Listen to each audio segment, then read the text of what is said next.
talks about John 3:16. For God so loveth the world, he gave his only begotten son. Reverend talks about the forgiveness and the compassion, but you don't hear Reverend talking a whole lot about eye for an eye, tooth for a tooth, life for a life. Every time white folks smack you, he shows you turn the other cheek. Every time white folks offend black people and denies freedom, justice, and equality, Reverend Pigfoot and them don't stand up.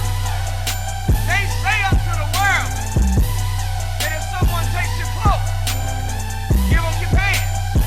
And by the time we give away all our clothes and get hit on this cheek, and the other two cheeks, after you turn off 4 cheeks, then what do you do? And the slave master has programmed the Negro preacher to only lift certain verses of the Bible. So most of us that are believers in religion, we don't know religion from our own view. We don't know religion from what we read from the Bible ourselves. We know that we are Christians because mama and them was there. They mama and them was there.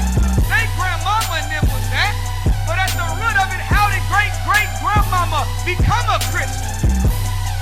She became a Christian because the slave master was a Christian.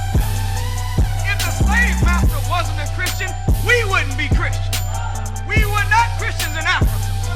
We were not Christians before we came to the hills of North America. Our preachers that went to a school called the Theological Seminary. The Theological Seminary.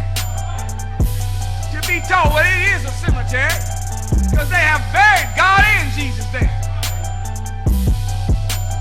They are taught certain verses. And then you go to any church you want to go to, and every preacher say the same stuff. Huh? The same 5 verses are used for every sermon. Is that the truth? Why? Because they are repeating the culture of their slave master, who taught that one Negro preacher set up a school to teach many Negro preachers, and have laid it out there where now the only thing you hear about is John 3:16. Is that right? The only thing you hear about is the greatness of Jesus as an individual. But you never hear about the great relationship man was supposed to have with Jesus. You don't hear them talking about worshiping God. You don't hear them talking about those verses that will empower the human being. Going to church is becoming happy to be handicapped. They are like misery max, pimps of the pain of a people. And they know that black people are hurting, but instead of giving black people knowledge, wisdom, and understanding by which they can get freedom, justice, and equality, they would rather comfort them in their position of nothingness and let them know, I know you're broke, but don't worry about it. I know that your health is destroyed, don't worry about it. No, if somebody's health is destroyed, teach them how to eat to live. If somebody is broke, teach them how to make some money. All praise are due to Allah.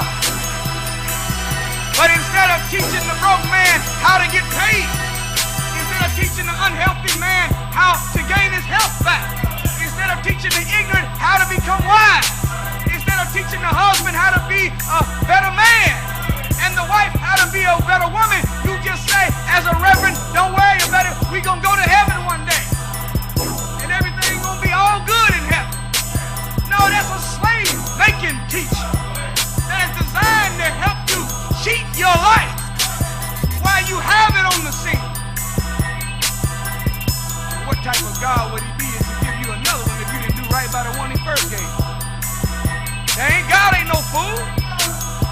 God's smarter than we are. When you give your child a gift that costs a lot of money, that they really want it, and they break that thing in a couple of days, you say, I ain't never gonna buy you that. You ain't never getting nothing. I can't believe you would take something so valuable and treat it like you treat it. I know one thing, you'll never get another remote control car from me again. But what type of God would God be as the Father of all man to give us the greatest gift called life and to see us smoke it away? drink it away, eat it away, lie and steal it away, and be willing to, after us messing up this life, to say, don't worry about it, I got another one that you'll have in the sky, and you'll live in that one forever. No, God ain't no fool. In order to get a new life, you got to live the good life you live right now the way it's supposed to be lived.